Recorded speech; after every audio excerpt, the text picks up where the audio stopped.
Well, March Madness just keeps on rolling for the Calgary Flames. 8 games in the first 13 days of this month and nearing the end of that stretch with another elite opponent in the building tonight.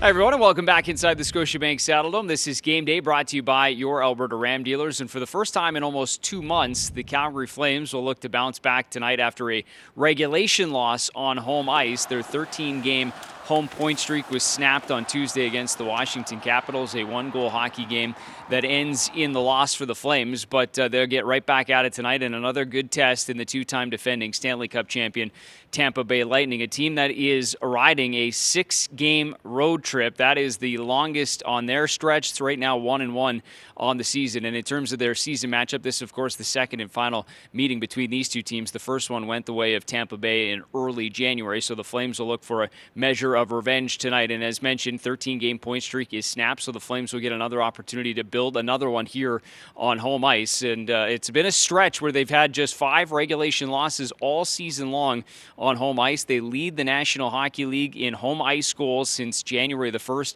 something they'll look to keep going here tonight, but know they got a good test in front of them in the Lightning.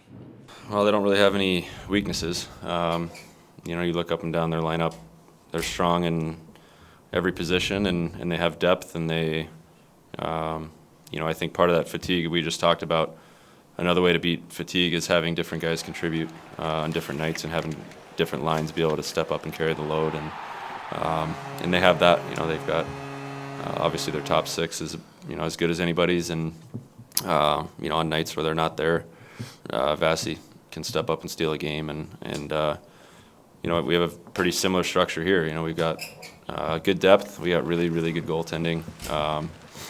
It's the way good teams are made. You got to have everybody contributing in different ways, and on those nights where when your big guns are tired or not feeling it, whatever it is, you got to have guys step up and win games for you. Time now for Who to Watch, and we'll start with the Bolts' Nikita Kucherov, who made his return, if you remember back to that first meeting against the Flames earlier this year from that long-term injury. He's been on a nice little run, though, since then, with points in all but 2 games he's played in. He also leads the National Hockey League in points per game. And for the Calgary Flames, Rasmus Andersson, who's logged some big minutes for this club over the last little stretch, 23.5 minutes in back-to-back nights this week, also had a pair of assists against the Washington Capitals. Andersson now has 6 points in his last 6 games and already has a career high in that category in terms of points this season. In terms of the lineup here tonight, doesn't look like we'll see any changes in terms of personnel, but maybe see a couple when it comes to line combinations. We'll wait until warm-up to get a better sense of that from head coach Daryl Sutter